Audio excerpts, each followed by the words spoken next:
para tener votos, porque esto es un juego estratégico donde se gana y se pierde, se apuestan el futuro de las personas, el futuro de los candidatos, la militancia, todo lo que ustedes quieran, pero sobre todo me parece a mí, lo que está en juego es el poder de Bogotá, no estamos hablando todavía de la política nacional.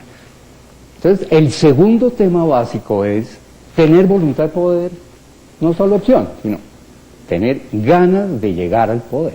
Doctor Gaitán, pero escúcheme, pero en esa línea, y sin querer interrumpir su argumentación, de todas maneras sí, o sea, entonces, ¿qué significa en ese querer, no solo tener voluntad, sino tener el poder? ¿Qué significa entonces, en concreto en Bogotá, sabiendo que lo que pasa en Bogotá toca lo que ocurre en muchos lugares de Colombia, ¿no? ¿Qué significa la alianza? Le complemento esa pregunta porque me da la impresión de que sus argumentos son los que llevan a la alianza con Uribe.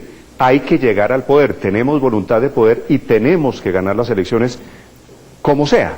En primer lugar, lo que yo pensaría es que el partido mismo, el Partido Verde, era una alianza de varios sectores, pero sobre todo dos grupos totalmente distintos en términos estratégicos. Uno, el visionario, que era fundamentalmente un partido de intelectuales, digamos, metidos en la política. Visionario es Mocus, el grupo de Mocus. Y todo un equipo de personas, por ejemplo, Ángela, John Sudarsky y otras personas muy conocidas. Del otro lado estaba el equipo peñalosista, que ya tenía más experiencia, digámoslo así, en ensayar política tradicional. Y lo que yo creo que pasó, debía pasar, simplemente. Esos dos grupos, en un momento dado, ante un dilema práctico que se les presenta, cada uno simplemente jaló para su lado, como era de esperar. El peñalosismo, por definición, es oportunista, es un grupo de personas que les interesa llegar a los cargos de la ciudad. Muy bien, y han sido, en general, buenos administradores, pero muchísimos peñalosistas terminaron como uribistas, todos lo sabemos. Entonces, eso, el tema ético no es realmente la preocupación. En cambio, los visionarios tenían fundamentalmente una misión, llamémosla así, era transformar la política del país empezando por Bogotá. De manera que yo creo que lo que estaba biche era el Partido Verde, que hoy no estaba ni maduro ni listo para afrontar las elecciones de finales de este año. Lo interrumpo, profesor Gaitán, porque tenemos problemas de tiempo. Doctor González, aquí si tiene preguntas para el profesor Gaitán. El tema y los testigos hasta ahora están en la tesis de que la ola verde se acabó. Su pregunta. Una pregunta para alguien que conoce mucho de ciencia política.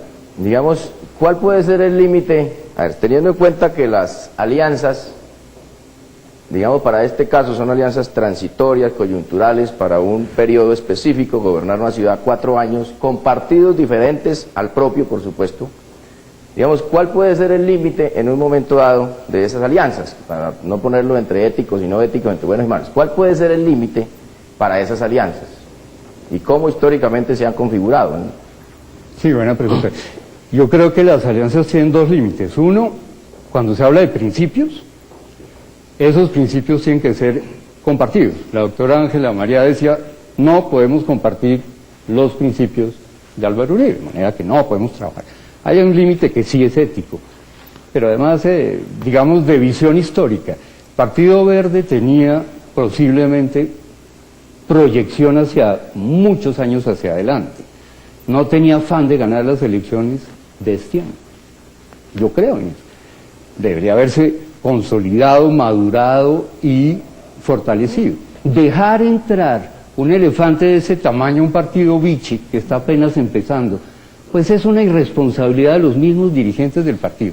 O simplemente es un tema más sofisticado. Es que las alianzas implican traicionar los principios con tal de ganar el poder. Última pregunta, doctor González. Una sola pregunta.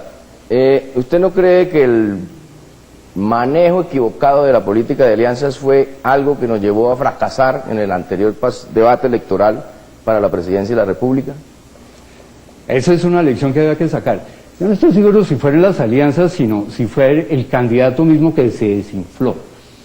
La pura verdad, yo estudiaba con mucho cuidado la ola verde casi día por día, a qué tasas estaba creciendo en Facebook y en otras maneras de medirlo. Y básicamente hay un momento, como unos 20 días antes de las elecciones de la segunda vuelta, en el que se nota el desinfle de la ola verde. La gente ya no le empezó a creer a Mocus. La pregunta es ¿por qué? Yo creo todo lo contrario a lo que está diciendo. Yo creo que la gente quería una política alternativa y sintieron que Mocus estaba tratando a última hora de hacer lo normal de un político normal en Colombia. Los jóvenes no están creyendo en la política, son apáticos. Haberlos movilizado fue muy difícil. Sí. Y se desmovilizan muy rápido. Ese es un tema que nos ocuparía todo un programa, claro, de ver por qué se desinfló hace un año la ola verde, porque pasaron muchísimas cosas, así que no quiero entrar a enumerarlas, aunque tendría muchas ganas. Profesor Gaitán, gracias por acompañarnos. Doctor González, gracias. Vamos a hacer una pausa. Estos han sido los testigos y los argumentos de la Fiscalía. Hacemos una pausa. Aquí está el número telefónico al que usted puede llamar esta noche para votar cuál es el futuro del Partido Verde. ¿Tiene o no tiene futuro? La tesis de la Fiscalía es que no. Vamos a escuchar al regreso a la defensa, al doctor González y a sus testigos, diciendo por qué sí a esa alianza de los verdes con el uribismo en Bogotá. Ya regresamos. Este es Veredicto. Enseguida regresamos con Veredicto, aquí, en Canal Capital.